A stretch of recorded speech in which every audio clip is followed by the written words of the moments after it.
I want to start with the movie, so we definitely have time for the movie because it's the point. Yeah, well, Is to help I'm publicize just the happy movie to be too. here, truly. Yeah, but all right. So, I mean, I did see a couple of shout outs from you, like in Times interviews. I'm Yes. like, oh, look at this cool comedian guy, postmodern thing. Talking Yeah. about, and I was like, that was sight.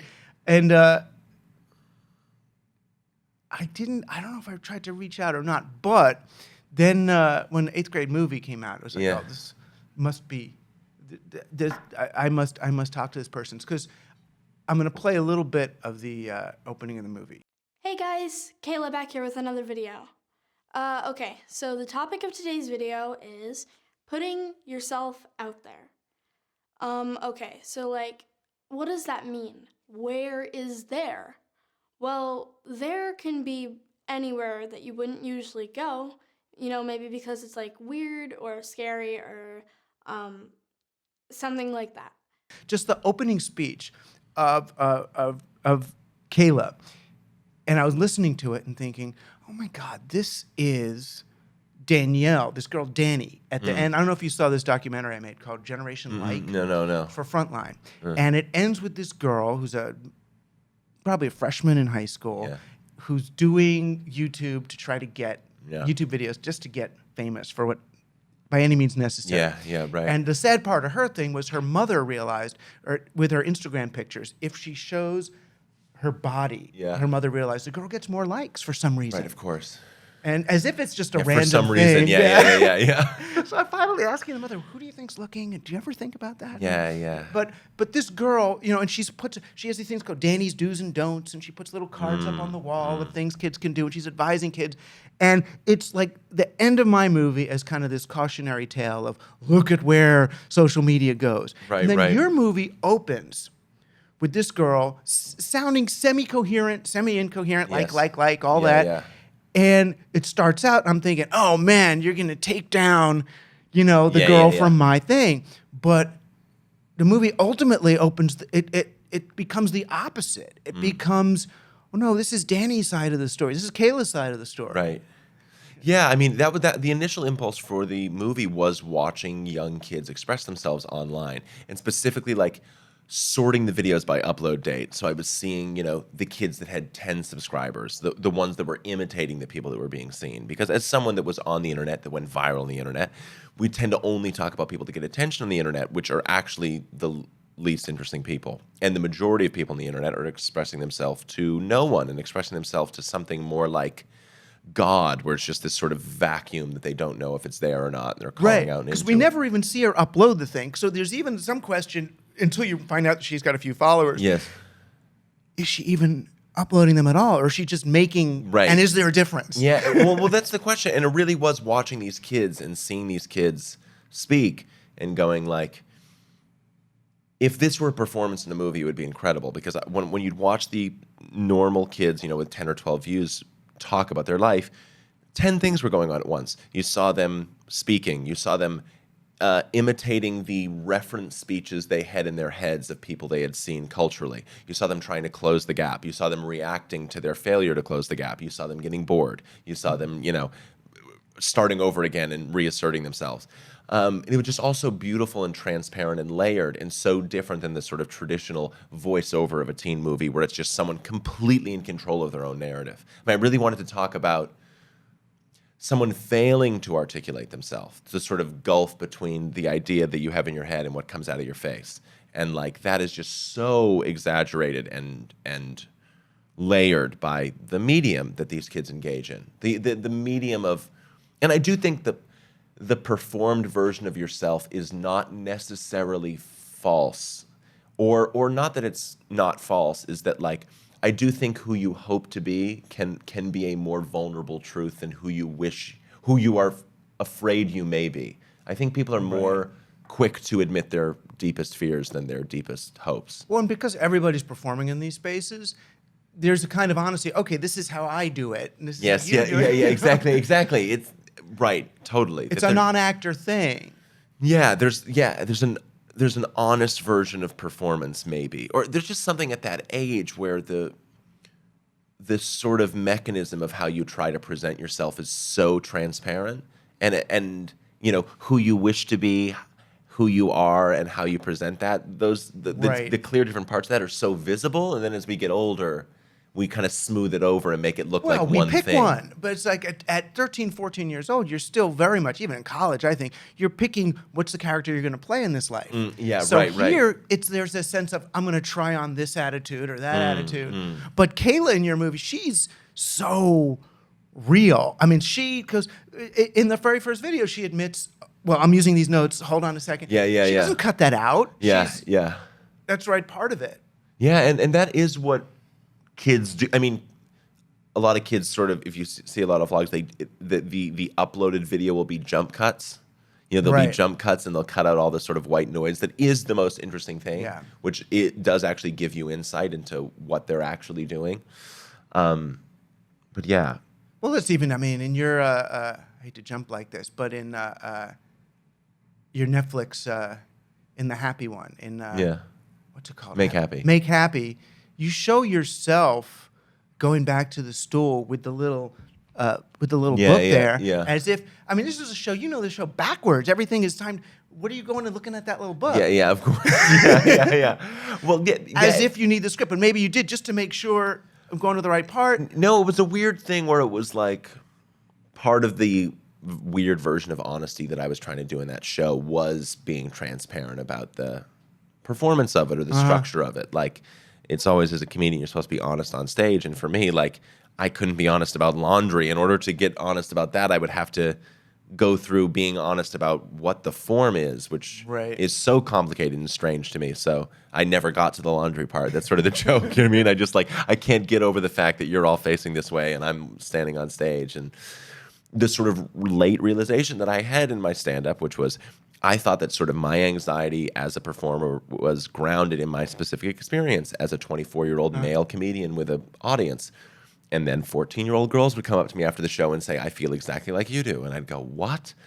So I realized that the sort of pressures I had as a D-list celebrity had been democratized to an entire generation. Now everyone feels like they can have their own brand and everyone feels like they have to present themselves. And it was like a relief and oblivion to realize I was not alone, but I was also very not unique as well. Right. I mean, but that's an interesting thing because it's like you could say from the outside or someone just coming by, oh, this guy's made it. He's got 1 million of these followers and he's got a show here and a movie there. But on the other hand, I mean, not like you're like Trump or something, but it's like you're of the people. And I mean, it's bottom up. You're not part of, it's not like, Paramount decided this is the next shiny little thing. You're of the net. You're you're still on the long tail with the rest of us. Yes. And and that's what blows my mind about like the celebrity or whatever culture. It feels like a grassroots movement now. It really does. Like the sort of, at a certain point we sort of felt like, okay, celebrity is sort of like Mount Olympus and we're all down here. And our solution to that, rather than to obliterate Mount Olympus, was to be like, now let's just give everybody access to it. Right. And you see kids online that like are self-made out of their bedroom, imposing on themselves the standards of Hollywood and higher culture for no reason when they really don't have to. It's really weird to watch a little show a 15-year-old kid is making in their bedroom and go like, why are you adhering to the standards of NBC? Right. It appears like you are, But that makes, I mean, your character's a little different than most of the ones I see, in that she's actually trying to express who she is and genuinely help other kids who are in the same situation. Yeah, I think a lot of them are until they get a little momentum. I don't know. And it gets... Or it's all about it. Or is she speaking to herself? Or is she... I don't know.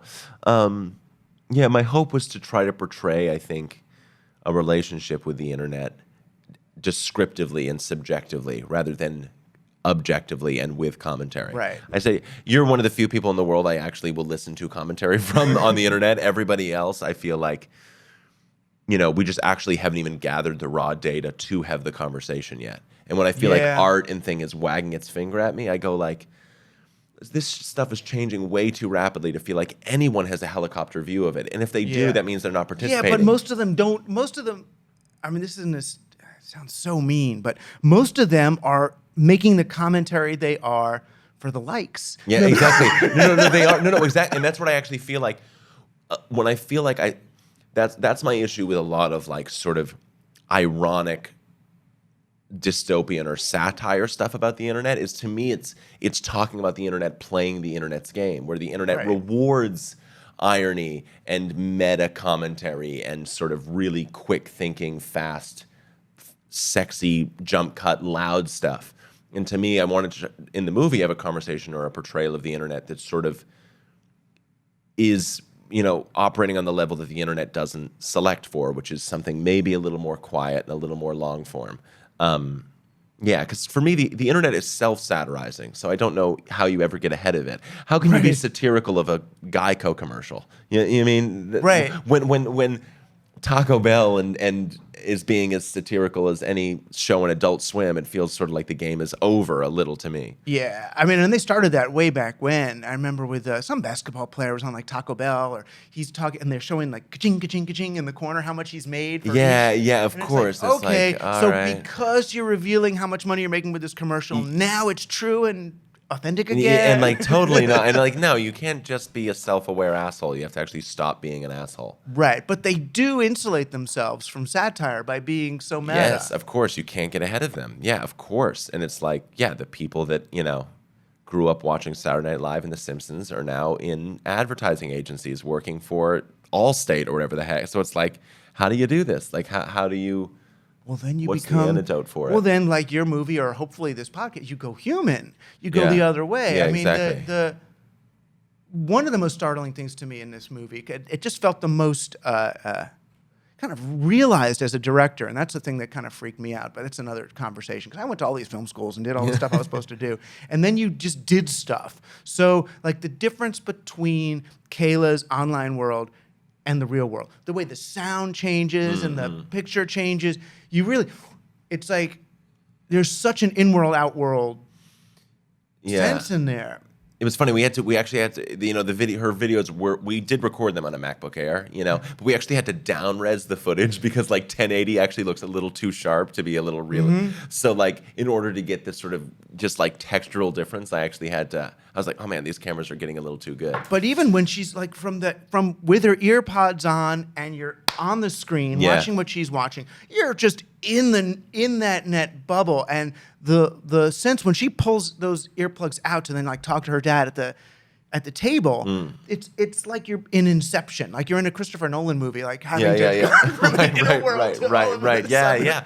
Well, yeah, there's some, and visually the idea was sort of like try to go with, in the real world, wider lenses than you normally would. Try to exaggerate the depth of it. Like that felt like that, we should exaggerate the depth of the real world. One, because you're a kid and actually like hallways do feel longer when you're little. Right. And ceilings do feel higher. But also, just to constantly play against the flatness of the screens. Right. Well, because kids are spending so much time in 2D. Yeah, that is the added dimension. That is what makes the real world so, and VR is actually going to now make the Z dimension also exist online, which is really, VR was very terrifying for me when I used it for the first time, because it felt like, oh, this is the first art form where you actually can't believe it. If you're not able to not believe it if you try. You're reading a book. At any point, I can go okay, Douglas, realize you're reading a book. You can do that. Realize you're watching a movie, sure. But VR, I can never go realize there are two separate images in your left and right eye, and you're actually not. You can't. No. It actually you is. Get existenzed, into this thing that it gets unplugged and you're in there. Yeah, it's impossible. It's actually impossible to take yourself out of it. And the other weird thing they're finding is the memories that you have. Your memory system can't tag VR memories differently from real life memories. Yeah, it's crazy. It's all one history. Yeah, it's too much. Yeah, it's kind of strange because they did these experiments with kids where they had some of them went swimming with whales and some of them did VR swimming with whales, and then 2 months later, the kids little kids, right. But they didn't know whether they had really done it or not. They all thought they had done it. Yeah, that's that's dangerous. Where it gets. Yeah, but that's beyond. That's like the sci-fi place, and you don't go there so much as you look at. It's funny. It feels like you're doing the same issues that I've covered over the last, God knows, 20 years or something, except, in a certain way, because you're looking at them as a human who's survived these dynamics, they don't seem as horrific as they did. So I did this movie way back when called Merchants of Cool, where I talk about the feedback loop between kids and MTV and how it becomes so vicious that you can't tell what's feeding into what. Right. But then you've got the scenes where she's both instructing her viewers how to sort of, how to be, how to cope with things. At the same time, she's like listening to people on how to put on makeup. Yeah. So she's both feeding information into the system, but getting her own information from it. Yes. And then you sort of start to wonder what's coming from what. Even the time shifting you do, where she's doing a monologue that we know relates to her either trying to give herself enough confidence to go out and to go to a party, or is she talking about having just been at the party? Yes, and we don't really know which. Well, exactly. Yeah. So it's both. The world's feeding into it, and it's feeding into the world. And yeah, it's more that I don't think I'm any less cynical or angry at the culture itself. It was just trying to do a really, truly subjective view of the thing from the kid's perspective without any judgment, because she just can't have judgment because she doesn't know any different. And I do have a relationship with the internet personally, but trying to portray to me, the weird sort of disassociative sense of how you go through the world with this thing and how you float behind yourself, much like a camera going through a situation. Not only are you present in the situation, you are watching yourself live the situation. You're watching other people watch you. You're watching other people watch you, watch them, watch you, and that's very strange. And, when I read Present Shock, it felt like the first real description of something that I hadn't been able to articulate.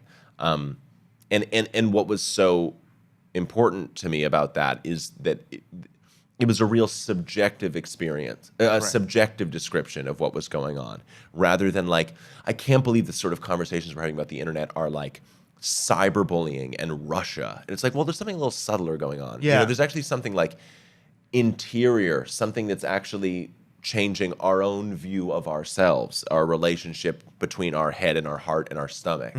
And before we start processing giant social trends, I think the internet radicalizes our own relationship to ourself way more than our relationship to other people. Or maybe Well, to the same degree. But certainly, this is all that McLuhan kind of stuff about media, but we've moved from a television media environment to a digital media environment, and they're profoundly different. Yeah. It's not just more of the same. Yeah. Digital. It's not just a digital superhighway.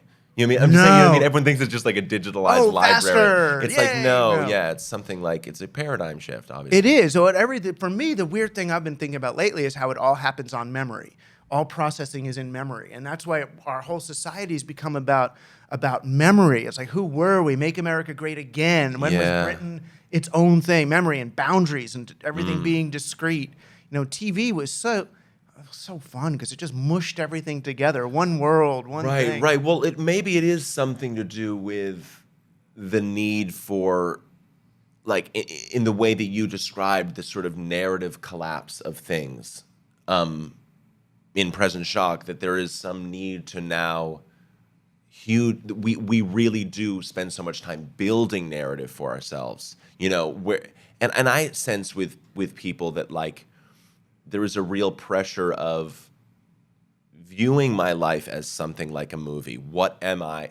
How good of a character am I in my own life? Right. And that's part of Kayla's, in the movie, part of her struggle is she feels like the movie of my life sucks, and I'm trying really, really hard to tell my story as I'm living it, and I don't think it's that good. And the idea of the movie is your struggle to tell that is good, is a good story. Your failure to live up to the cultural standard of what a active agent needs to be in a story is your story and is compelling. And it's funny because her father, although you never can believe your parents, but the father is basically saying, I'm watching your life in the real world, and you are so cool. Yeah, exactly. I have the actual context for you, and it's great. It's very good. Yeah.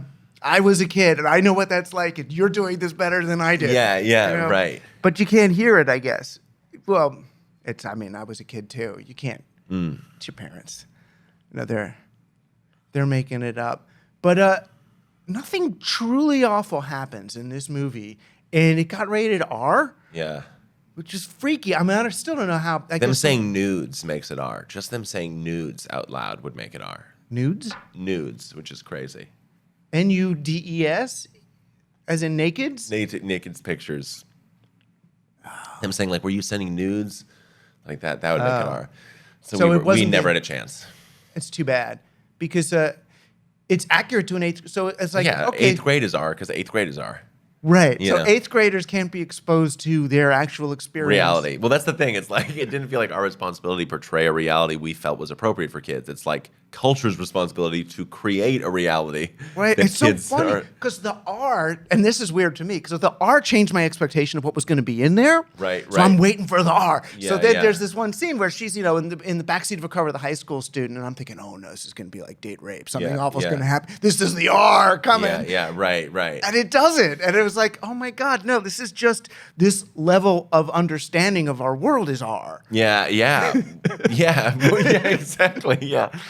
But yeah, part of it too is trying to sort of dignify the banal experience of a kid as significant, to say that like things don't have to go where you think they're going to go in a movie for it to be incredibly traumatic or important or resonant for a kid. Right. That I think the drama of our lives plays out very low stakes. I think people are so non-confrontational in real life, like so less confrontational than in movies. Like I'm like, aren't all of us like in line at the grocery store and we raise our voice at somebody and then our heart pounds for like the next 30 minutes? You know what I mean? Like the drama of our lives, I think, plays out super, super low stakes. Yeah, I mean, and in some ways, the loudest moment in this whole movie is when, the mean girl sends a text that basically says, my mom says I got to invite you to this thing, so this is me doing that. Yeah.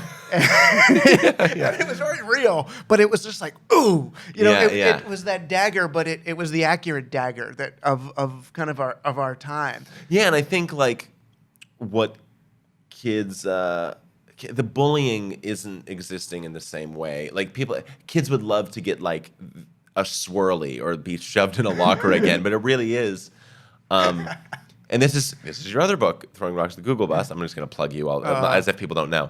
But that, like, the currency is attention for kids. Like, that is what's being given and withheld. And that's actually how the hierarchy is built. It's not off of, like, you're the goths and you're losers and we're cool. It's actually just, like, who has attention, who doesn't. And the worst thing that can be done is being invisible and not seen. That is the currency, and I guess of course these are timeless ideas, but like they've just been like streamlined and sort of, it's such a pure version of that. But if she's a not block really falls bullied. in the forest and no one hears it, exactly. It doesn't exist. Exactly. Well, it exists on it's using electricity somewhere. Right. So it is.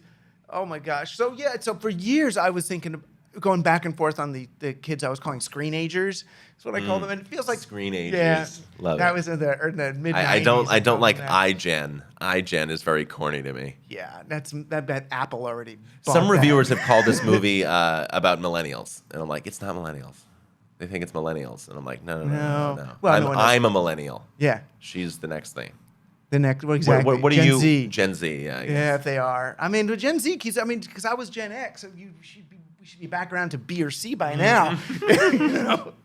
If I was, I don't know how much. I don't believe generational stuff anymore, but I do believe like the screenagers. The argument is always: will the digital natives be like native speakers of this, or are they at a disadvantage? In other words, is the father the only one in this movie, say, or in our world? Are the adults the only ones who can really accurately say what's going on because they know the difference, or are kids the only ones because they're raised in there? And I felt like you were making a screenager argument. Yeah, I would argue that. I mean, to me, the most embarrassing people right now are 30 years old. Like, the most embarrassing people on the internet are 30-year-olds that, like, are trying to reconcile the two sides, and it just come off incredibly embarrassingly. Right.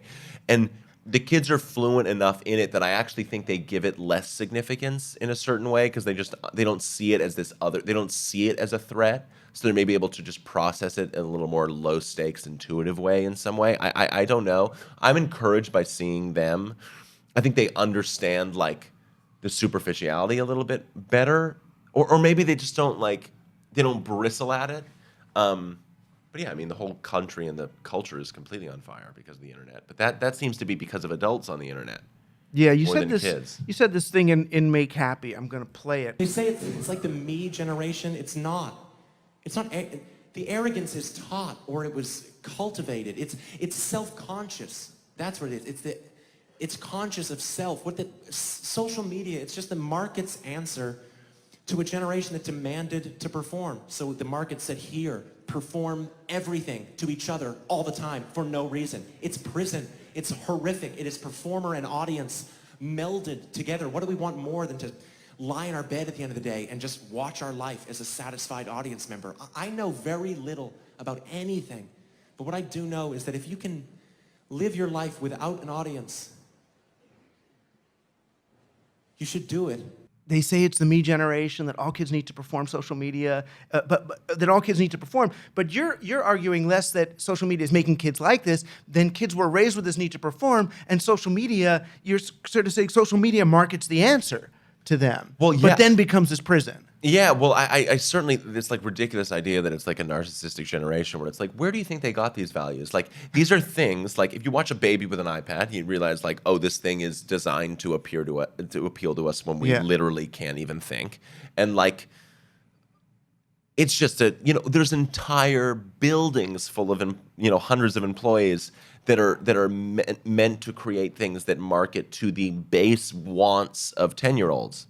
I mean, I'm just saying this stuff out loud. Obviously, I'm not having to explain this to you. But like, what's so crazy to me is that like, obviously, if you wanted to get material or if you wanted to get a product to a kid when there was television, you had to go through their parents, obviously, because the parent could switch off the television, right? And now since and because the parents have money and the parents need to buy it, but now that the actual currency is kids' attention, and kids have direct access to these things without their parents' knowledge. You literally have businesses that are built on the base wants and desires of a 10 or 11-year-old, which is insane, when of course we should be catering to the needs of a 10 and 11-year-old. Right. Even auto commercials are to the 2 to 5-year-old because they are apparently, they're the ones who make a decision on which minivan they buy. But at least you still have to convince the kid for something like Snapchat. I'm saying, a photo app that disappears after 24 hours. What do you think kids are using that for? Is there any joke? Is there any? Are we going to pretend like we don't know what this is literally designed for? Which to me seems to be to disseminate child pornography amongst children, but of yourself. Yeah, but they can just play dumb. It's like, of course, that's what kids are using it for. The users are mostly 15 to 10, like in that age range, and like the photos 15 are just 15 to 10. I don't know, probably something like that. Yeah. But literally, I mean, that's what when I talked to the 8th graders, they all were on Snapchat. Pictures of their prepubescent parts. But this stuff is disappearing, so no one can be held accountable. Right. It's like, I mean, it's mind-boggling. It really is. It's really, there's such, I always say, like, if you want to say the word shit on television, you have to go in front of Congress. If you want to change the neurochemistry of an entire generation, you have to be 5 people in a room full of 9 in Silicon Valley putting your hand up. Right. And it's like, I don't know how to solve this. Like, I don't, it's so, to me, the only danger, the danger with the internet is not only that it's not free enough. And that's sort of the conversation we're having. You know what I mean? It's like net neutrality, it's not going to be free. I'm like, well, it also needs to, in a big way, not be as free. Right. Like that the safeguard to a kid watching porn online is them clicking yes on a "Are you 18?" Right. Like, which I would think, could it be a little better than that? They've got to do the research and find out, well, what does porn actually do to someone? Is it good for a 14-year-old or bad for a 14-year-old? I mean, does it just relieve the anxiety of, not getting sex as a kid, or is it like hardwiring some, Well, it's probably both, but there's probably a better way to relieve that anxiety, or there's a better depiction of the actual act itself that could maybe reflect the real world a little bit better. And help them perform better when they actually do reach the age of I don't think the word is just bad performance. I think the word is a little deeper than that. Yeah, well, it's a nice way of saying it. Yeah, perform better in the world with actual women as well. Right. Or that's not in ways that are not rape or yes, or just like Oy. I mean, and then I go to these conferences now, digital people conferences, and I'll have people come up to me. It's like, oh, I designed this streak feature on Snapchat. Now I realize it was a horrible, addictive thing to do. And now I want to make up for it. Yeah, it's yeah. like, well, how? And then they're talking about, and I feel terrible to say it. So some of them, they're talking about making humane technology. That's like the new term, humane technology. And I like it on a way because I like it to be humane and human. But humane tech, it sounds like Jumbo shrimp. or free-range chickens or something. Yeah, yeah. We raise them more humanely. It's like as long as Yes, these yes. mobs that we're manipulating to be addicted, we'll addict them in a humane way. Yeah. Because we still need to extract value from them, right? Of course. Let's do it in a less abusive way. That's the problem. Is that like, of course, it's not the actual people that are a problem. I'm saying it's just the value system that like I'm not saying the actual people working in Silicon Valley are evil or anything. It just seems like the value system is just not. Well, they come out and it's happening just like so quick. They're like. I mean, in some ways, you're like a startup kid in that you got into Tisch, and you were gonna go to the Performance Garage, weren't you? Like, yeah. With Schechner and the Experimental experimental guys. theater, Yeah, yeah. exactly, the cool stuff. But then you just started doing it instead. Yeah. But so then I think of like Zuck or somebody, from Facebook. He's like at Harvard, and it's like, oh, screw this, I'm just going to go start my company. Or all the kids I know, so they leave like before the myelin sheaths have even formed around their neocortex. Yeah. They're out there. Yeah. And instead Changing of, the world. Right. Yeah. And instead of taking advice from some nice old professor at Columbia or wherever they were, now they're taking advice from some Silicon Valley venture fund guy in a sweater who's saying, this is the way, you've got to hit a home run to do anything. And they right. Abandon their dream and do this. And once you hit the home run, then you can do the thing you always wanted. And then the home run itself boxes them into a way of being. Because the home run was this horrid destruction of human culture or an addictive technology or behavioral modification that caused all this damage.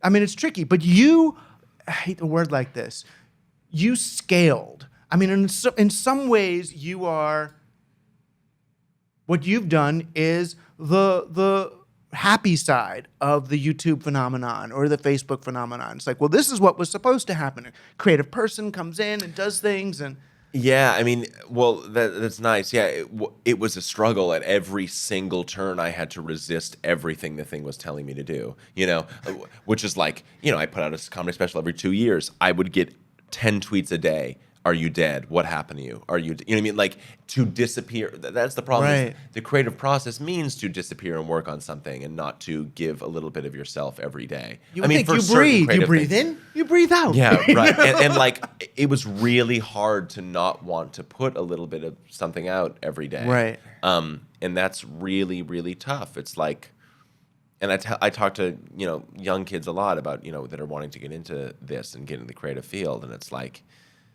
yeah, the difference between, conceiving something, having the idea, making it, writing it, putting it out, getting feedback, revising it has condensed to like a point, and now before we even had the idea, we're testing it out and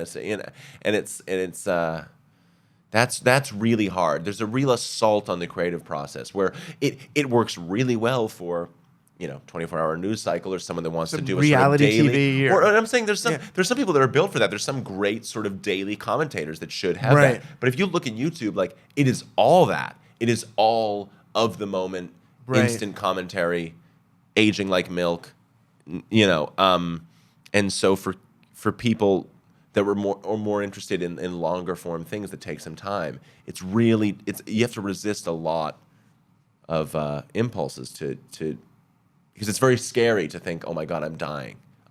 Everyone's forgetting me. Right. And that can no one has happen any in patience. 48 hours. Yeah. Yeah, right, yes. Well, because it's like the chickens pecking the thing and want the seed. So they come back to your thing and there's nothing new on the channel.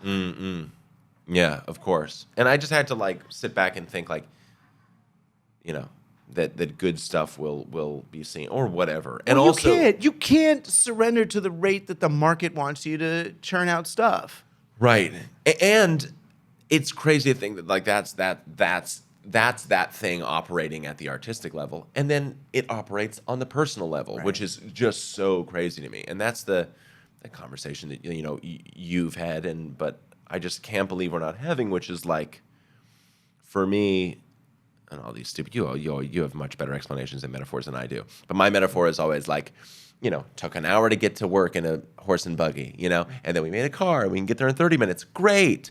Make it more efficient. Like clean energy, great. You can do it with half the energy, good. Should that logic be applied to our social lives? Should it be applied to our emotions? There's like no proof that like you can talk to 10 people, now you can talk to 100. You can have 3 emotions in a day, now you can have 3,000. Like that logic being increasing your utility value somehow, but that increasing the utility value on that end decreases it on some other end. So we can get to work faster with the car, but most Americans work 1 full day a week just to pay for that car. Right. So wait a minute. Right. You've externalized some expense to somebody else. Yeah. Oh wow. Okay. Yeah. So is it more efficient? So fast food, is fast food faster? Well, it's faster for us, but who's paying for the roads and the cars and the freezing and the the little Argentinian children killing cows or whatever to make it? Harvesting those fake sesame seeds,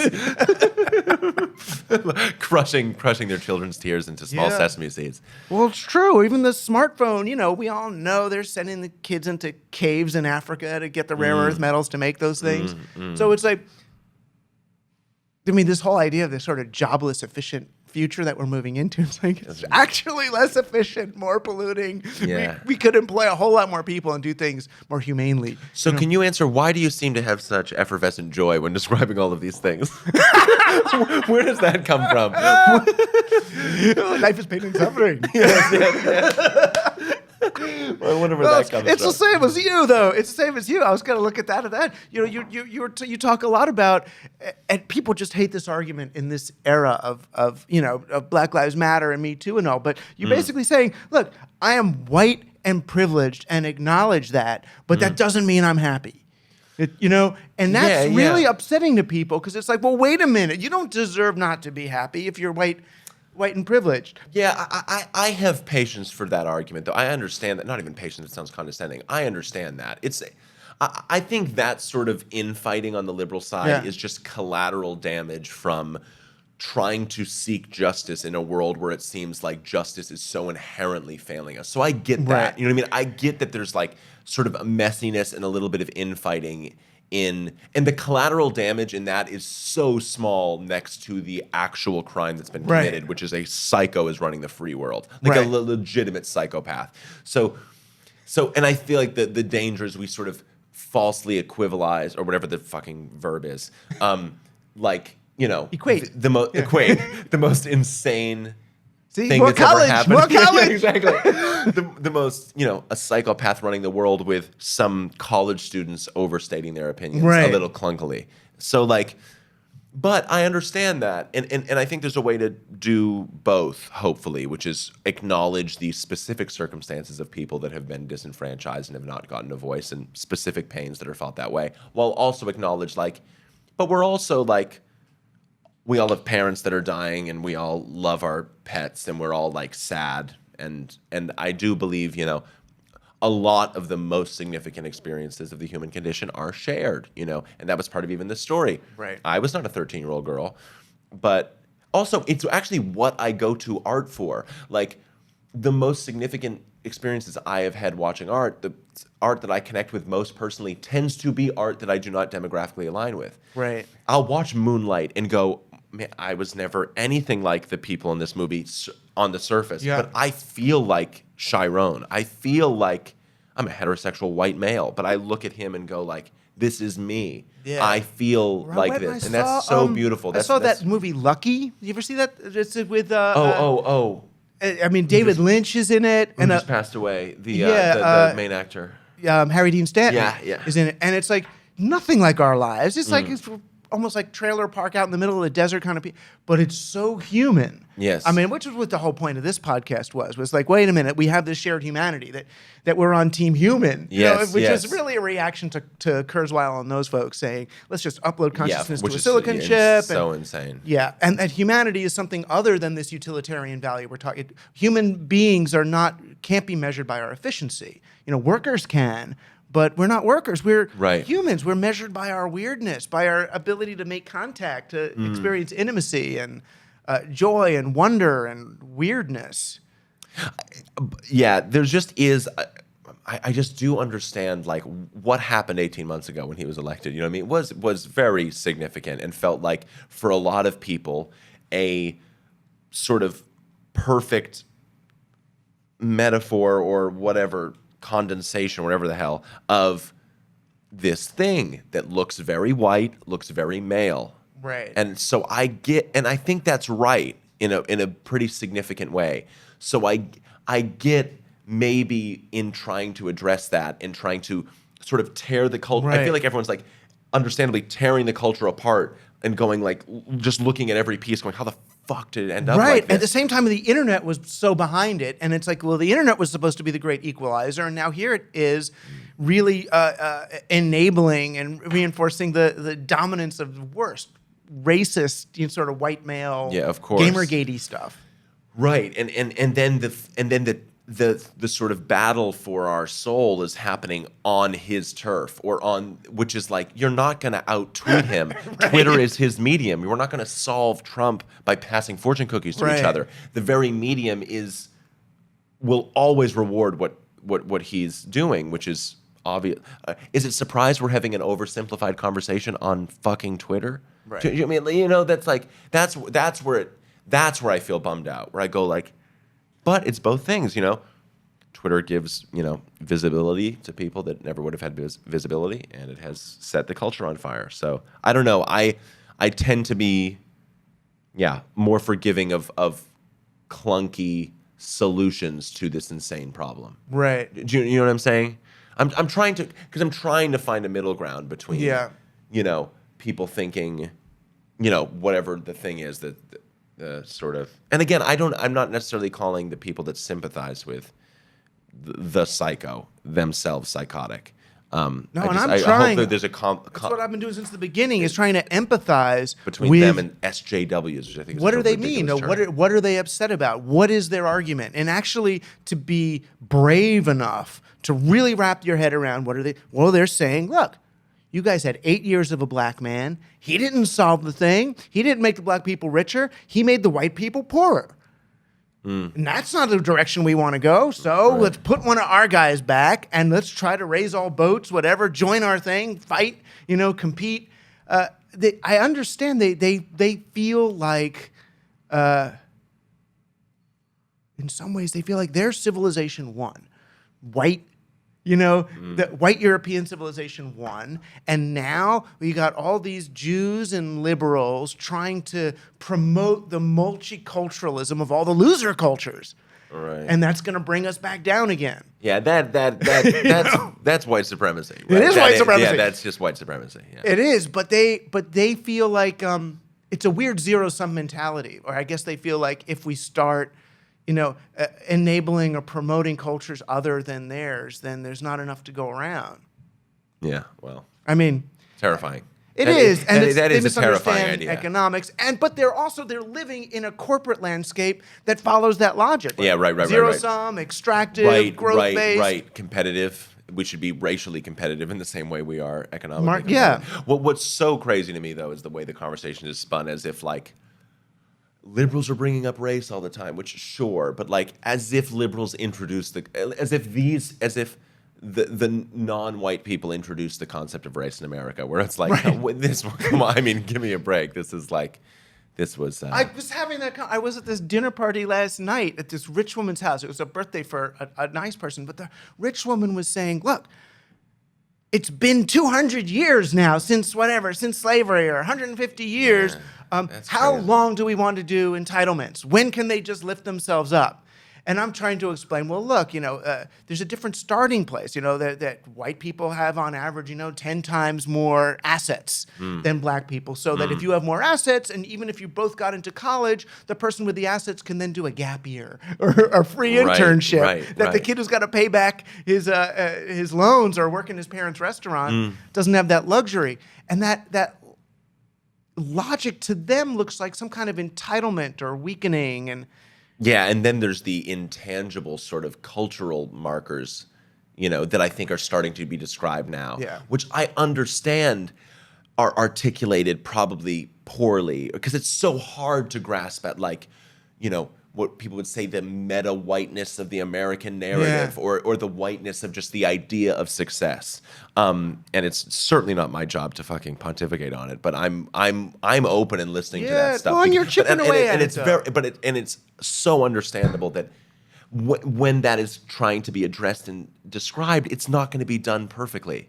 So it's just so crazy to think like, well, it's pretty equal, right? We have like Nazis in the street, and then we have like college students that are like saying their opinions poorly and like protesting. It's like, those are not like both sides. Yeah, that gets a little wacky to me. I'm like, well, it's like your job at 19 is to like state your opinion a little too loudly and be a little crazy about it. Like that's what 19's about. Yeah. So yeah, I know. And then 23 is hopefully about. And it's like, oh yeah, and then being 35 is about shaving your head and marching in the street with a torch. It's like, no, it's not. 35 is not about that. It doesn't have to go there. I mean, but with you speak directly in your work, in your stand-up anyway, about the sort of the tension between wanting to entertain the people who've come and paid. They work hard. They deserve to laugh. Yes. And your real sense that in some ways there's nothing to laugh about. Yes, and that probably like the very thing I'm doing is the problem, which is like. Well, is it though? Is catharsis? I mean, Plato would say, there's no place for comedy because you've got to have the Republic, and if you give people catharsis, then they're not going to go out in the street and break things. If we were in short supply of comedy and catharsis, I would say you're right. It's totally needed. It just feels like it's everything. All there is commentary on the thing. All there is spin. It's like so. It's basically the way Trump is sort of being. Like the Showtime cartoon on Trump. I'm like, are you fucking kidding me? You're making a cartoon about Trump? How is that going to work? Like all these comedy satire shows that think they're in opposition to what's going on when it is absolutely what the system calls for. A system which I think, like a culture built on satire, unsurprisingly, rose up a giant thing to satire. Like, this is what it wants. I know this supports the Comedy Central model of reality. Exactly. It supports the Twitter reality, which is like people are tweeting more than ever. Like we want a culture where if everything's okay. I think the problem with Hillary more than anything was she was boring. Right. That was it. He was not boring, and we would so much rather be wide-eyed as the world burns than sleepy as with greenery around us. And this is the problem when the culture industry and politics. I'm probably the same. Yeah, but the culture industry and politics became the same thing. Yes. So whether it was American Idol or reality TV or the crossover. So when even John F. Kennedy Jr. before your time in the 90s, he wanted to do this magazine. I think he started called George. Right. And it was like, what is he doing? Because it was like the Vanity Fair of politics. Yeah, but he did foresee that if politics became cool or trendy or something. I mean, even Rachel Maddow, bless her heart, right. if she's got nothing to rail against, there's no yes, ratings. Yes.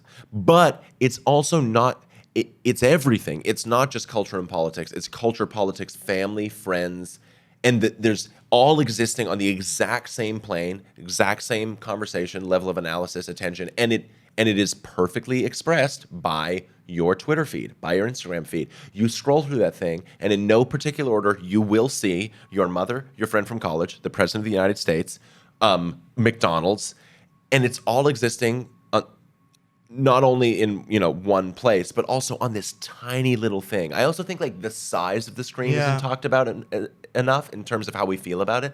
Like, of course we hate our friends and our lives on this little stupid thing in front of us. And that is, to me, the power of a movie and why a movie is actually important. It's like very pathetic that the only place that we put down our little screens is the only place we can get people to put down their little screens is the big screen.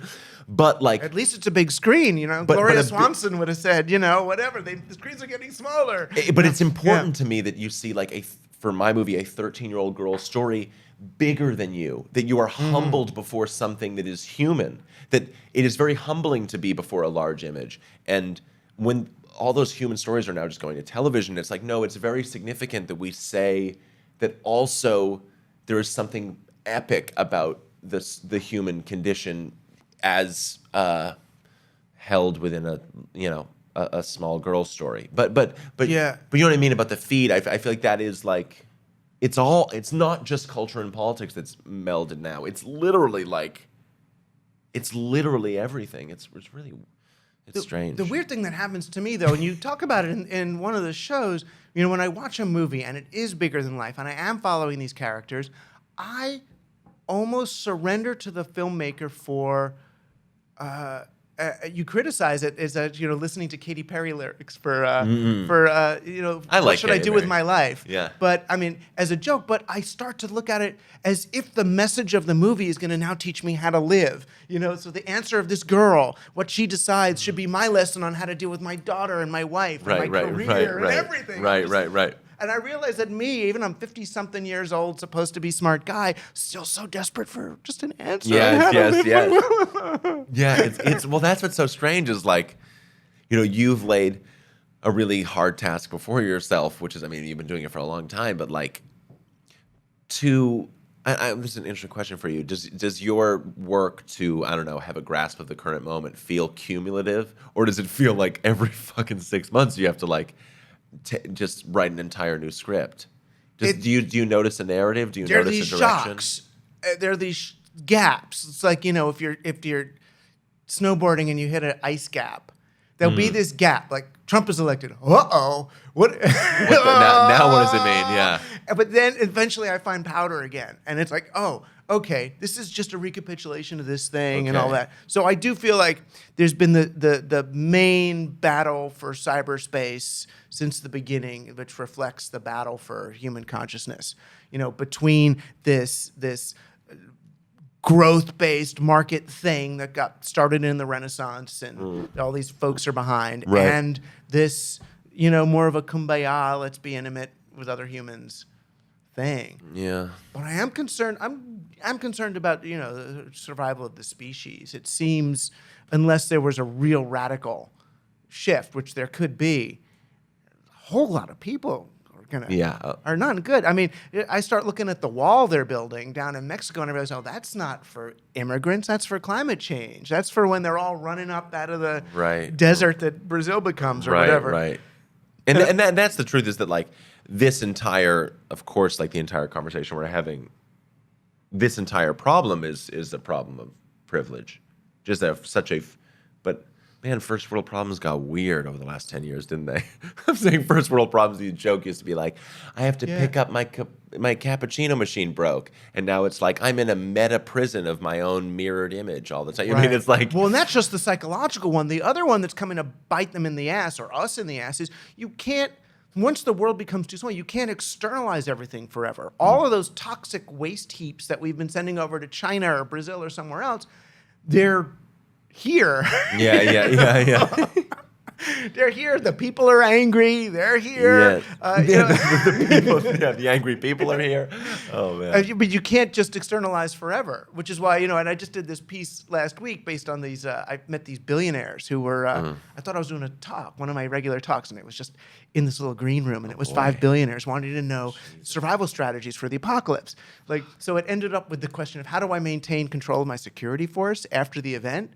Because they don't have money, and they're just crazy, right? So these guys, and this is what I was trying to tell them, it's like you're on the wrong side of the insulation equation. You're trying to earn enough money so that you can insulate yourself from the world that you're creating by making all that money. The earning is actually is moving the date closer. I gotta tell you, Douglas, your joy is getting no less settling as you describe these things.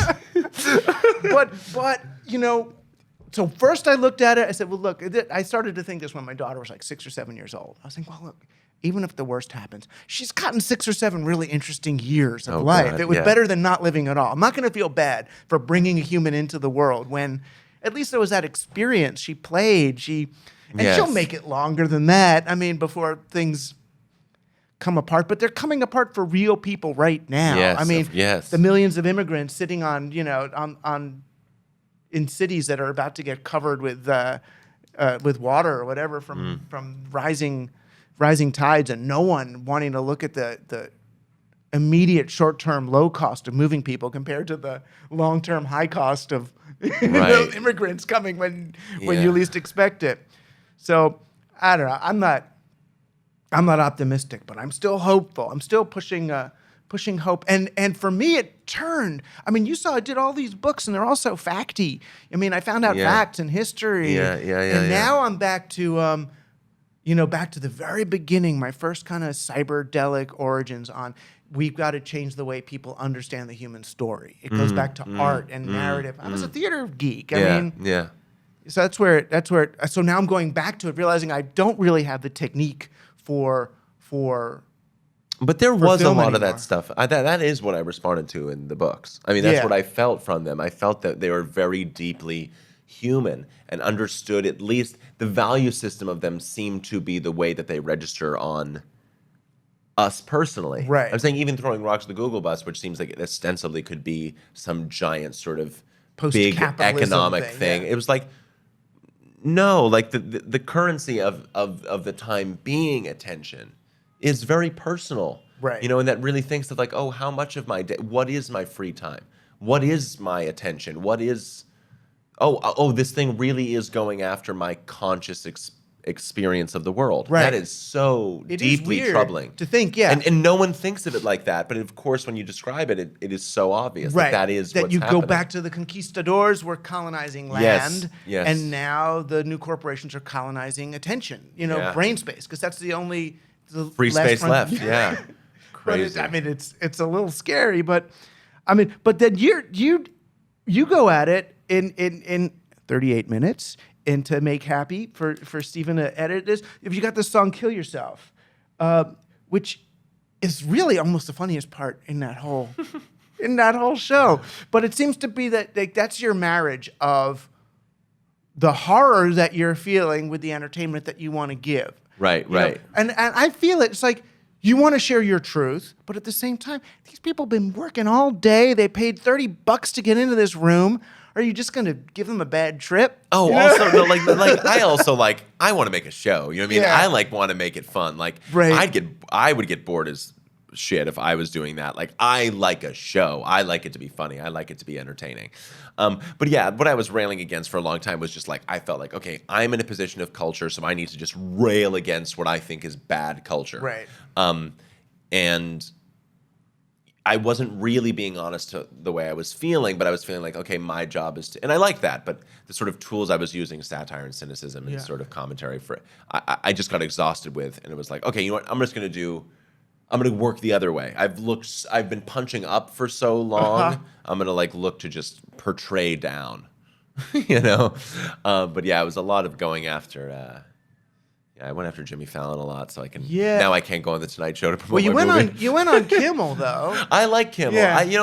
I really do like Jimmy Kimmel. To me, appears to be a human being, right? Which is as much as you can ever ask. Well, because he gets to talk about medical stuff or something, And he cries, which is meaningful, and everyone else just seems. A lot of them seem like lizard people to me, and he cries, which is nice.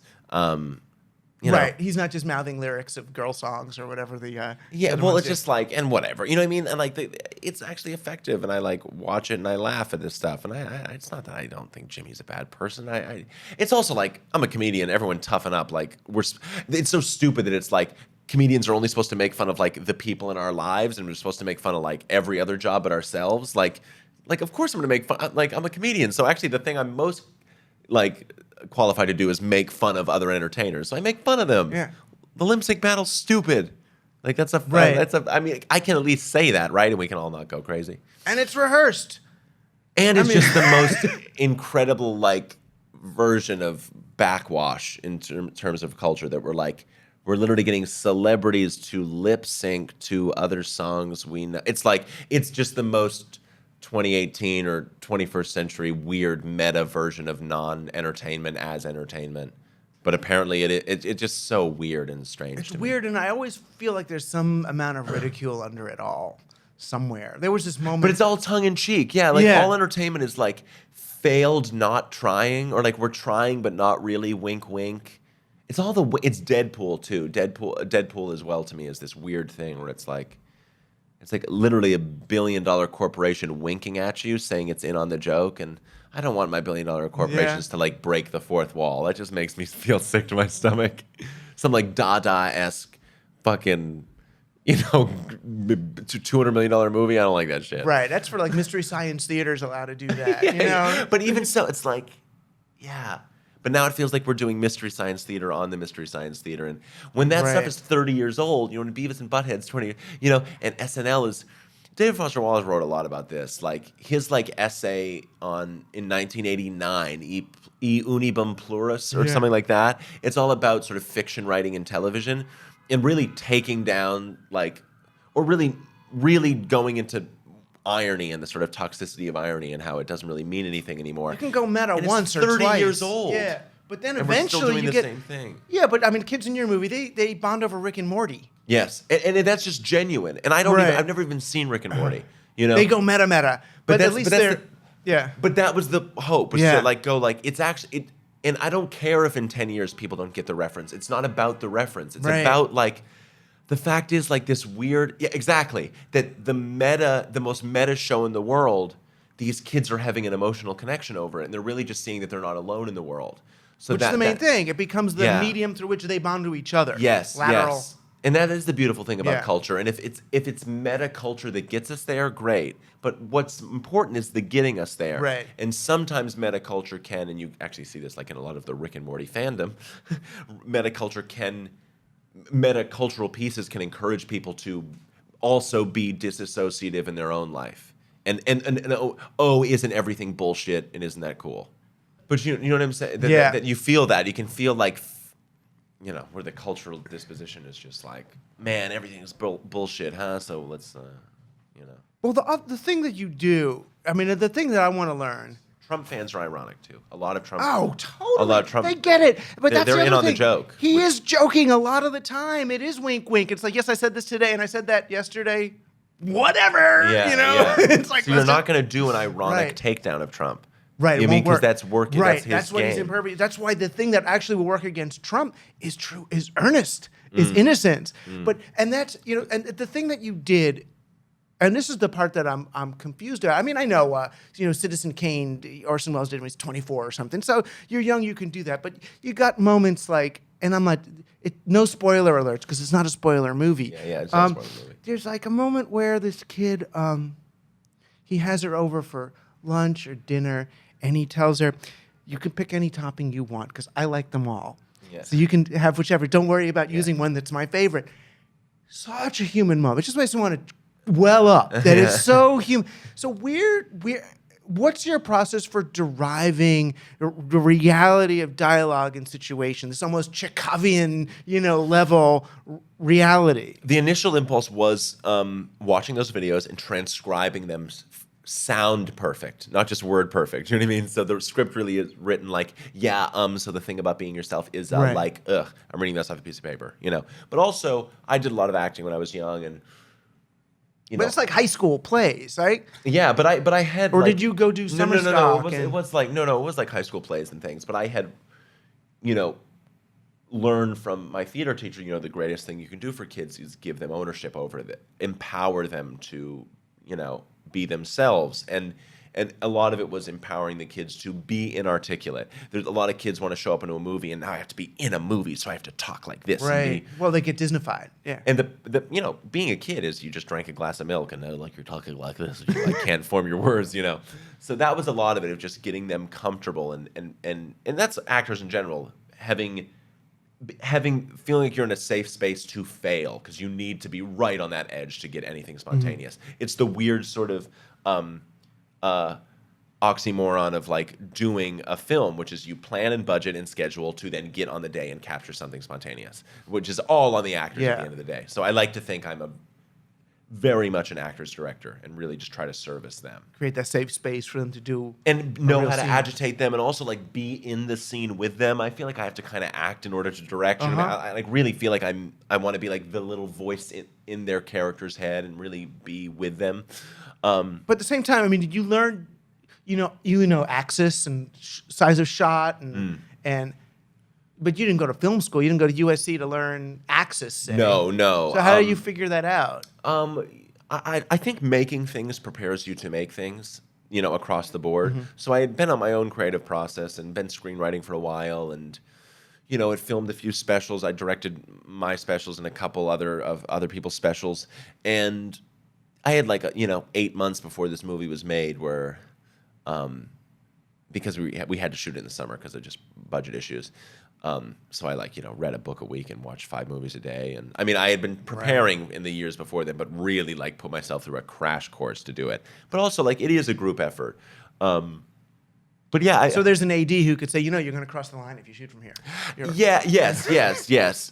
But really it's it's a movie that I think I felt confident in. I felt confident, if anyone can do this, which is talk about kids and the internet, I'm the least non-qualified of all the old people that have access to and you're not going camera crazy in there either. There's not one of these 30-minute tracking shots. No, I mean there's things that but it was always the just trying sound to is where service her. is where there's innovation. It's in sound design. Yeah, that's where it's really well. That's where you can really feel subjectivity. I think really reflect the mind of someone. I think sound is the most viscerally.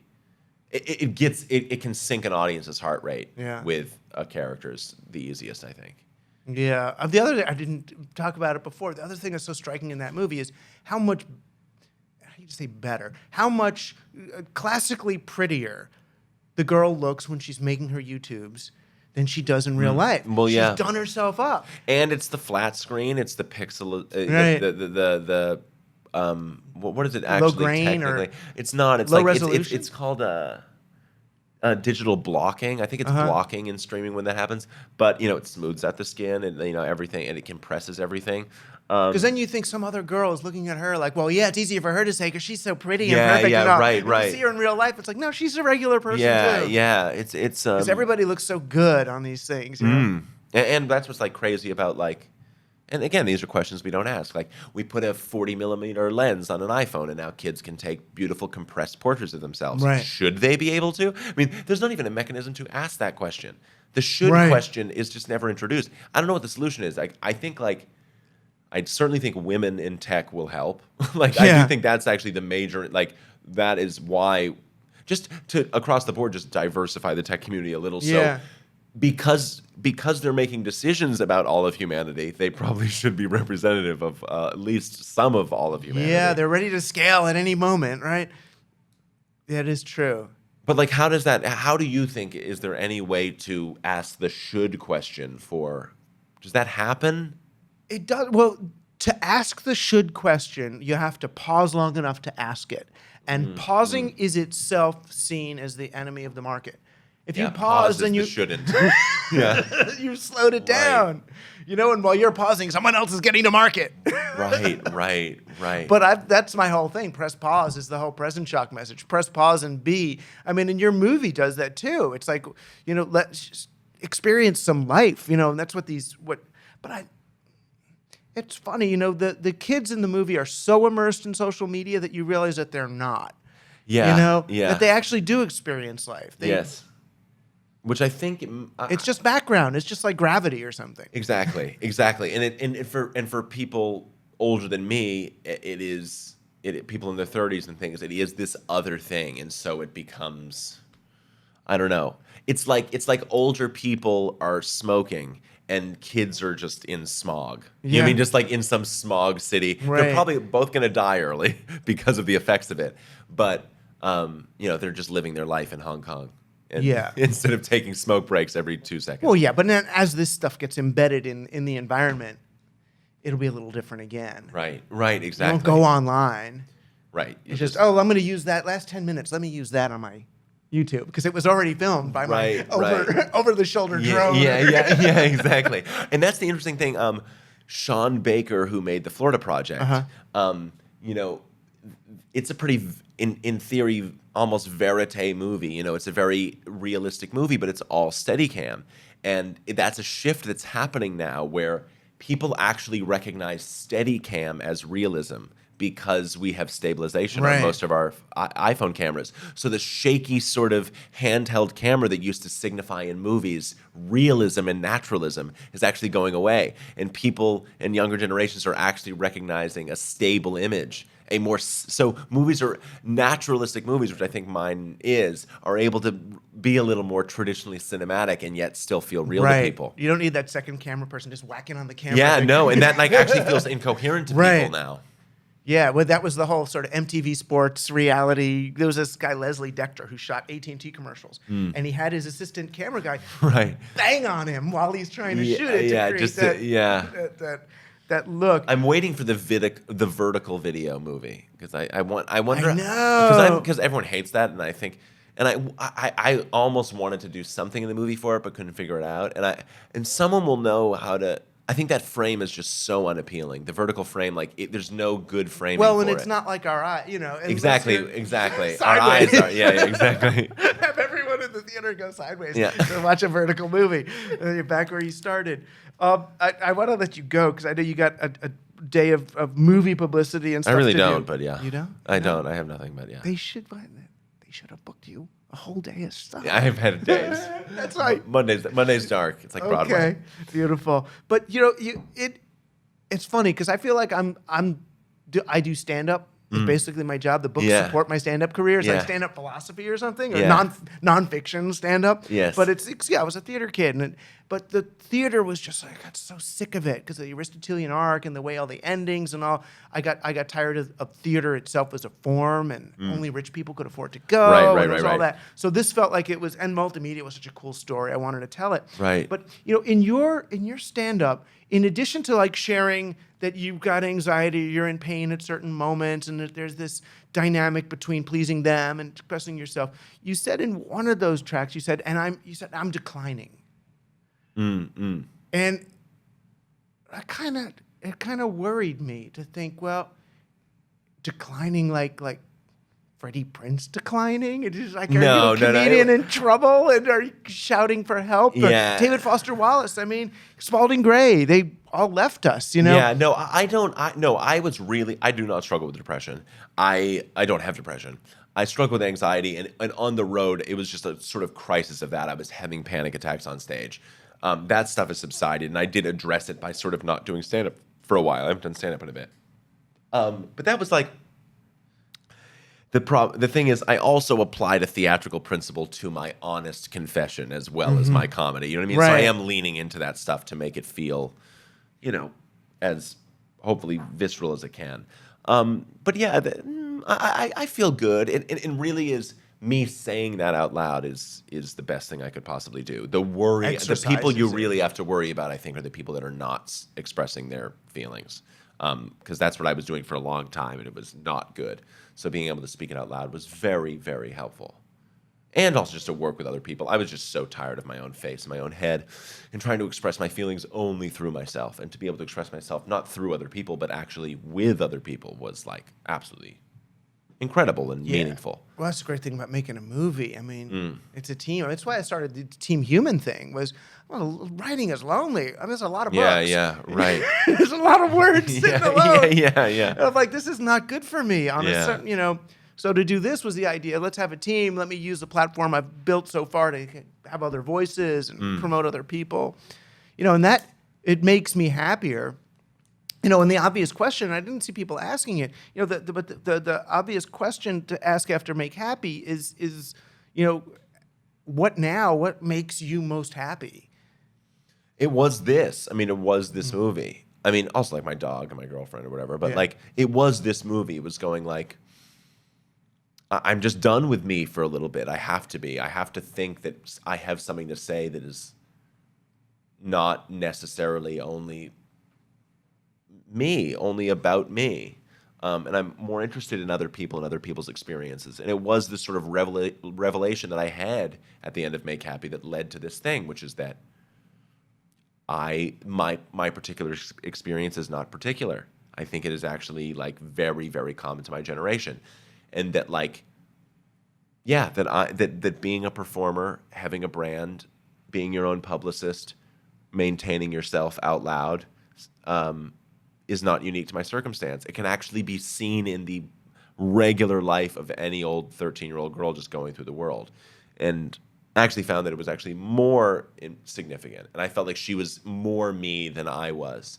That she was... kind of the quintessence of what you were. Yes, exactly. She's living it purely. She's engaging with it purely and actually genuinely, as opposed to me who's a little disaffected and thinking about it too much, and also has taxes and an adult life. And you got your audience. Once you had the audience, it changes Yeah, it's what much it is. less exciting. That the unknowability of who's seeing it and who is watching you is actually so much more beautiful and actually narrative.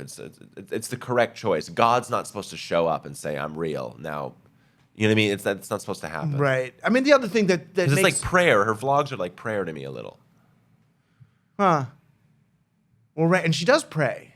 Yeah. But yeah, she closes her laptop and prays. Yeah. But it's like, but I think she's, I think she was praying the whole time.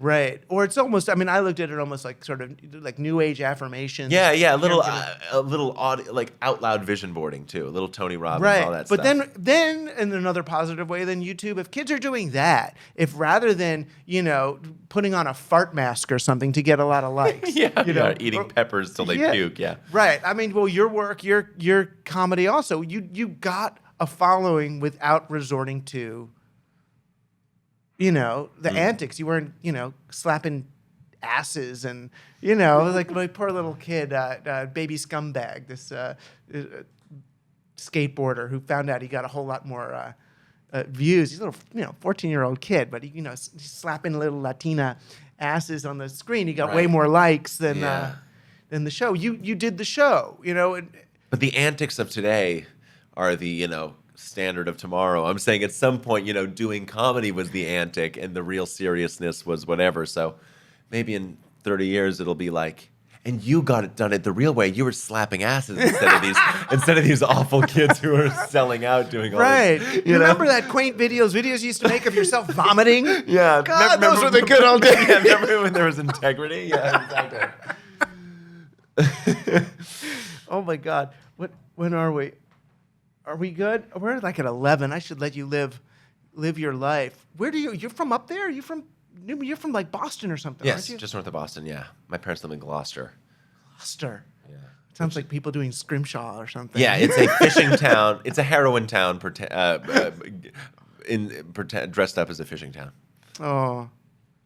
And so do you go back there? Or you're like no, a it's actually Hollywood beautiful. person It's now? like very beautiful, and I love Massachusetts. I love Gloucester, right by the ocean. It's just a great little town. But do you live like in the Hollywood Hills now, near Pee Wee Herman and I stuff? live in the Hollywood Flats. But yeah, Pee Wee Herman. That's the life we live. Yeah, I mean the weird thing is like I have lived in Hollywood now for 6 years, and it's like everyone's like, yeah, is it crazy? I'm like, yeah, it is crazy. What's really crazy though is I go home and it feels not dissimilar. Like it's weird to feel like the bubble has burst.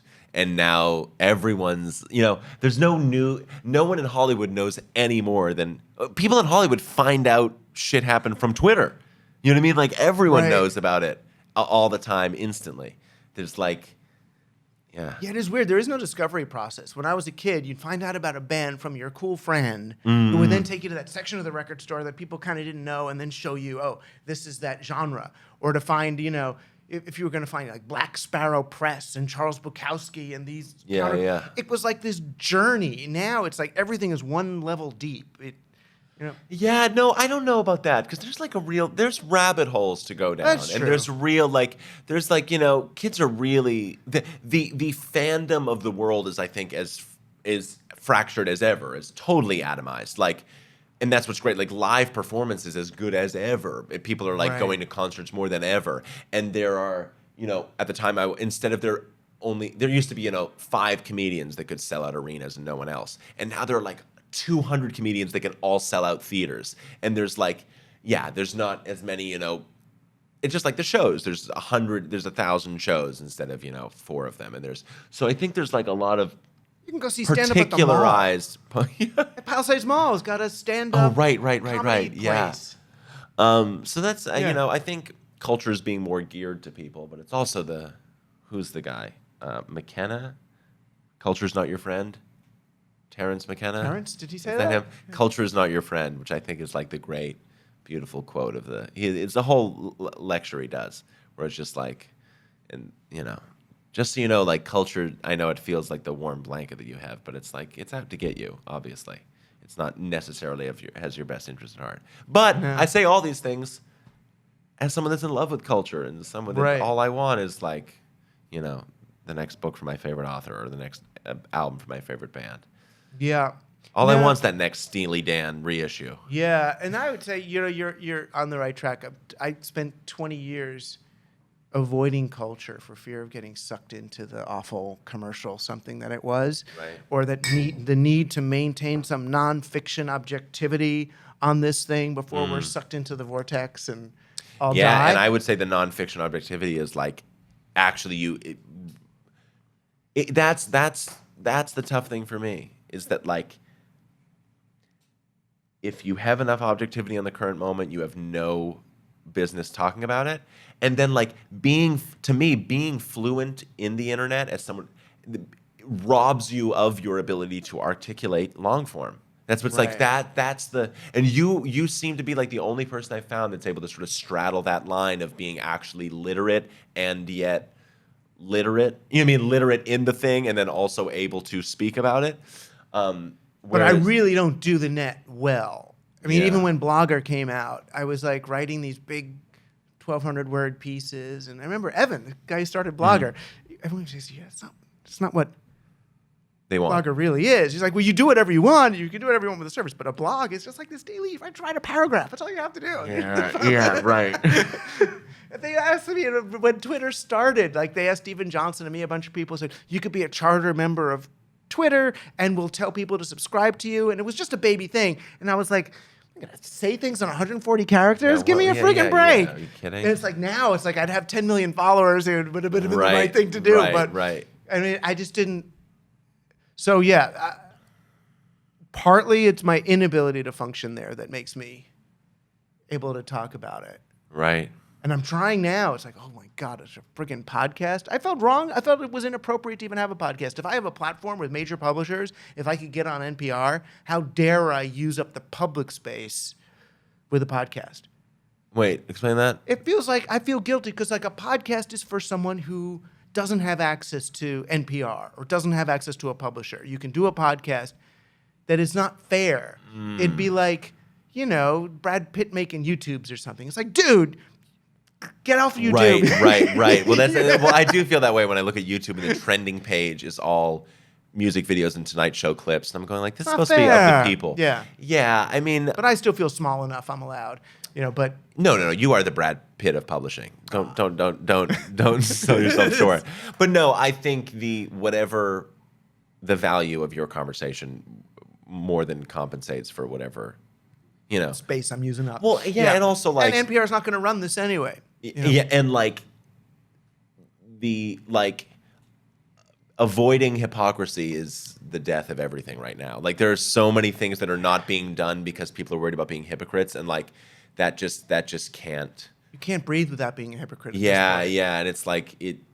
Yeah, and especially I think liberals maybe overvalue things being coherent instead of being like effective, or because.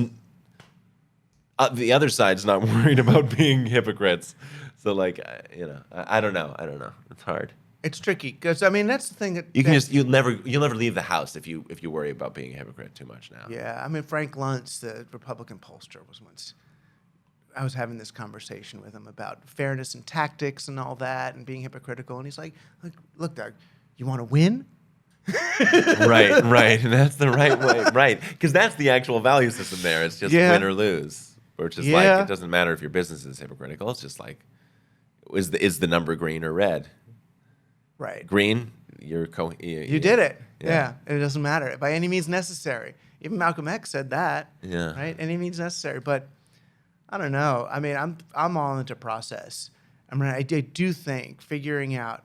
I mean, you're into process too. How do I make this with the most integrity, the most honesty I can bring to it? Well, and the actual process is actually the only thing I found to be rewarding. Having gone through it for a little while, it's like, yeah, it's really nice to have something go well. This movie's going well. It's really nice. But like, if I invest my well-being in that, I'm at the mercy of the thing going well and other people. And that is just like, it's not that because I have integrity. I'm literally like trying to protect my life. Right. Because like, they like me. The only thing I have control over is my own doing of it and my own feelings and like. And that's success. I mean, to me, it was always, even when I was in college and I was thinking about what's going to be successful, what's going to define success for me, is being kept alive to do the stuff I like to do. That's Yes, You know? yes. It's like, I don't care. So Correct. you didn't win an Emmy or a book awards, whatever. That doesn't matter. Someone's keeping me. They think this is valuable enough to keep me alive, and that's Yeah. It's that's winning. It's sad. It's just sad to think of that sort of like, because I think of like, oh, Emmys and awards and like this superficiality of Hollywood and the reward system, and it's so silly, and it's like, it just feels like everything now. It feels like everything. That's why I appreciate you, and because it's just like, I really do think like culture is the culprit, but maybe culture is just the product of the economic system. Whenever I talk to people that are fluent in economics, I realize like, oh, of course, that's just the baseline, and culture is just like the windy fart or the shadow of whatever culture is casting. I mean, whatever the economics are casting. Unless it's the other like way. But it feels like the culture is like really leading. It feels like Breitbart says it's the other way around. The culture leads politics, and I mean, they feed back into each other. If you're in this sort of economy where you accept, capitalism and growth and competition as the underlying value system, but it might go further back than that. That's why I got back into the storytelling thing, beginning, middle, and end, and winning, and right. And in your movie, there's an ending, but it's not about, there's not like that second act. Emergency escape from the aliens. There it is. The movie is weirdly more structured than I think it appears in terms of like traditional story. I can go through it and go like, nope, that's the end of act, status quo, inciting incident, end of act one, turn, midpoint, all that stuff. But I think at least I hope the overall value system of the movie is scaled down to real life, and yet the emotion is as fantastic. The emotion is there, right? But I guess they are plot, but they don't feel like plot. It doesn't feel like plot leading character. Yeah, I hope so. That's how I wrote it, just trying to listen and just actually let her lead. But obviously, if you go back, if I sketch it out, it's like, okay, she gets to shadow a high school student, and that's what up the stakes. Right, exactly. Turning point. But it's lifelike. But it's culture leading thought, and when I'm honest about it, it's like, I'll do the research later and find out, oh, well, the economy did this, or historically this happened, but what puts it in your gut is the culture. That was what embodies it. Yeah, of course. Living through a reality show or anything. Well, right, exactly. And certainly when he was elected, that made us think, oh, culture is definitely leading something, or whatever creates the culture, that because we certainly thought that wasn't possible. And you can make the economic argument that of course he's better for every single news agency and entertainment outlet. He makes money. But even if the fact that he could be ignored in light of the economics, I think is cultural. Right. I think like it's a culture that leads to being able to ignore that in terms of economics. Right. I don't think it was like we're so hungry for the economics that we're willing to ignore this. I feel like the fact that we could ignore this is cultural. Right. Or the fact that we could dismiss it is cultural. Or the fact that like so much insanity had been normalized culturally. Right. And so much of culture and politics had been, there, just like you said, like so many, Barack Obama's on Comedians in Cars Getting Coffee. Where okay, there's no line. You know what I mean? Like everything's the same, and who cares? We might as well. There really is no difference to the American people between him and a politician. So that is. Yeah, I mean, for me, there was this one moment where Bill Clinton played saxophone. Like the Tonight Show or something. Yes. And it was like, oh, this is a new place. Yeah, of course. And it's also like when the news network started taking aesthetic cues from the entertainment shows, Right. Or It's Newsweek taking its stories from National Enquirer. And yes, but it looks like on its surface, MSNBC looks like ESPN. Right. And everyone's like, why does the ESPN look like the news? It's like, no. Why does the news look like ESPN? Like, the news should be bland and not bright. Well, it looks like old MTV. Yeah. Yeah. Which is, I don't know if kids don't think. I was just on TRL the other day. Oh, really? Mm-hmm. It was nice. It was Sway. Do they have kids in Times Square? No, they don't. No, and they're showing music videos, but it's more like long-form cultural discussions. Cool. MTV's like now the old Vanguard, so it's like, all right, I mean, whatever. It's like the Grammys or something. Yeah, exactly. Oh, I know they're old. You look at the original founders of MTV; they're like in their 90s. Yeah, yeah, yeah, right. Ted Turner kind of people. Yeah, it's sad. Yeah, well, it's age. It's all right. It's I mean, all look at sad. me. I know. And everything was sad because it all feels just a little sad. But the kids are good. The kids are happy. Yeah. So do you experience rock star stuff now? Oh yeah. No, I don't. I very much don't. You don't get charged in the street? No. I'm very lucky where I feel like I have a level of fame that is only the people that like me have heard of me, and everyone else never That's saw me perfect. or forgot about me. You know what I mean? It's not, no one's like, where do I know you from? You know what I mean? They either definitely know me Right. or they have no idea. And most people, by a giant majority, have no idea. So that's very nice. It's good. Yeah. Yeah. And as if you guys go further into film, you'll be recognized less. Yes. I'll be more anonymous. But where are you gonna? Is that? I mean, do you plan your career? Are you thinking more movie director? I do sort of project by project, but I would love to do more movies if I can, if I have ideas. It seems a lot less taxing on the overall system than doing a 70 show stand-up tour.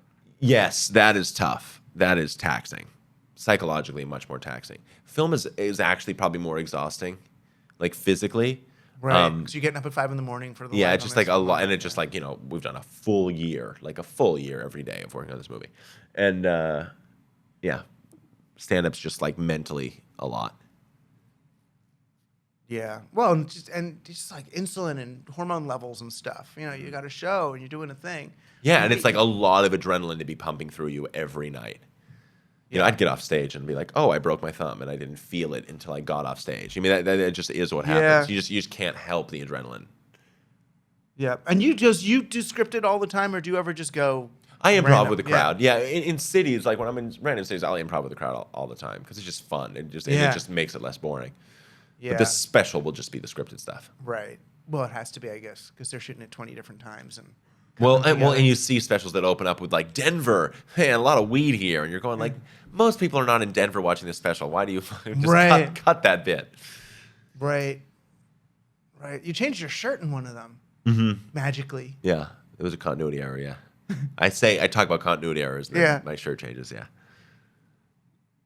Oh, because you knew it was an error before that you were covering for? Oh no! Or was it In the joke to special, play I with? go like a continuity error. In one shot, it's like this, and then Right, next and shot, then you and then it flip cuts. over. Yeah. So we plan that. We plan every special. I like to do a couple jokes that I can only do in the format of a film special. Right. Because it's just fun. There was a video editor joke in the previous one where I go like, you know what's funny about video? I have a joke about video editors. Video editors are so, and then like it just cuts to the next joke or whatever. It's something like that. I forget what it is exactly. Yeah, calling attention to the form. It's all Brecht, Yeah, exactly.